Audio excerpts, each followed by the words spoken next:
Hollow Knight is better than crack. There. I said it. Sure, crack is highly addictive and can make you reach a euphoric state in a matter of seconds, but Hollow Knight can do the exact same thing, just without the long list of side effects. And instead of only lasting for like what, 15 minutes, it's 50 hours. I didn't even mention the replay value. Hot damn, boy. Hot. Still not convinced? Well, have you considered the visual appeal?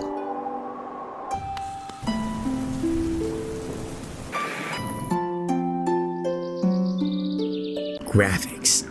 Believe it or not, graphics are important to the immersive experience. You can argue that you don't play games for the graphics, and I'm guessing you're a Pokemon fan, but if graphics weren't important, then why do all the games I play have them? What you like in video games visually is completely subjective, and there are some styles that you can easily gravitate towards. Me, especially, gravitate towards the traditional hand-drawn art styles. Every time I boot up the game, I'm like, damn, I want a plushie of this guy, I want a plushie of that guy. Definitely don't want a plushie of this guy. I absolutely adore how the illustrated, small, cutesy character juxtaposed this abandoned, hollowed, unforgiving nature of this world. The little critter traveling this crystal-infested mineshaft, the elitist divide in the City of Tears, the luscious mystical meadows of Green Path. This place is just covered in shit. I can't help but be enamored by the art direction because guys, drawing's pretty hard. Does crack have any graphics? No. Point 1 Hollow Knight. This art style definitely takes advantage of the genre's main selling points. If you ask why people love Metroidvanias, they'll say one or two things. Metroid and Castlevania. And progression and exploration. Often, people have a skewed perception of progress. It's not a constant state of improvement. Progress can be slow, stagnant, and sometimes you don't even improve at all. Literally, when I first got the ability to double jump, that shit was like crack. Like with a side of fries.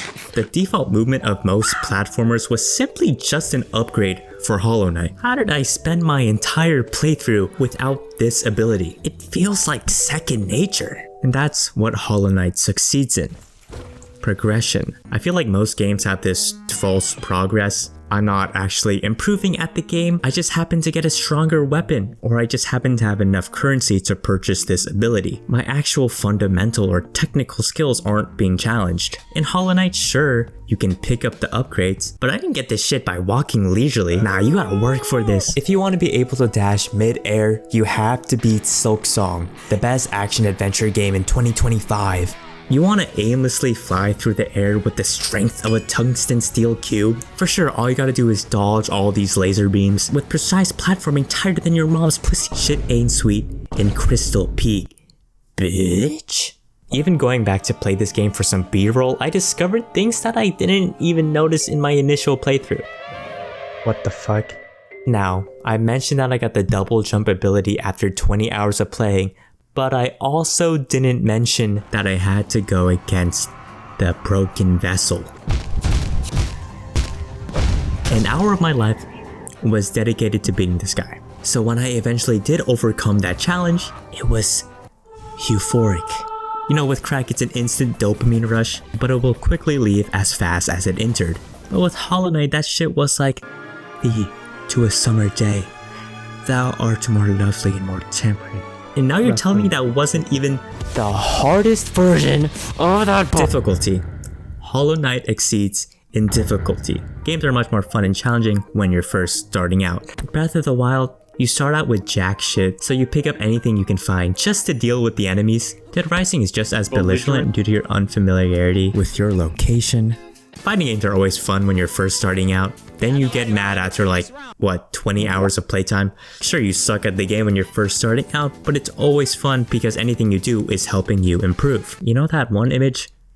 The bell curve? The two happiest guys are at both ends. Whenever you reach this point, you're not having as much fun as you like to. You understand the in and outs, you know the location to the best items, you know how to optimize your combos, but it's not as fun.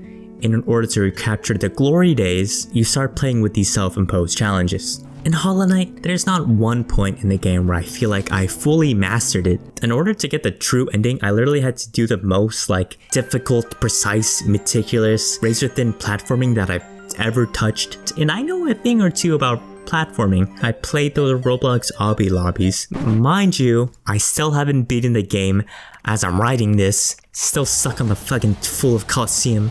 Okay, so I'm planning to beat this game, so my review seems more plausible. What the fuck? What the fuck? The Invincible Fearless says, oh my god, it doesn't stop. What the, I feel a little underqualified here. Okay, this doesn't seem too bad. That logically doesn't make any fucking sense. Okay, I think I'm getting this. He just kind of flips and flops. Like, he just keeps body slamming, right? And then, what the?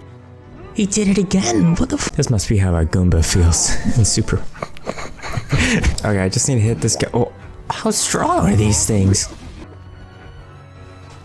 Pretty strong. They must be invincible, fearless, sensual, mysterious. Okay, this guy is a little too hard for me. I think I need something a little bit easier. You know, something to warm up for the final boss. Oh yeah. This. I can handle this. Laser beams. Bitch, I played Resident Evil 4. This is child's play. This guy can't aim for shit. Bro's probably bronze in aim labs. Oh, it's already over? The first phase? Dude, I bet even Berlizzi could beat this. Like, no sweat. The laser beams again? It's like taking candy from a baby. Which is 5. I think this is the final part, which has been surprisingly easy. Oh, that was it? I'm certainly no drug addict, but this is definitely better than crack. I'm sorry to the million people affected by drug substances, but you clearly haven't played Hollow Knight.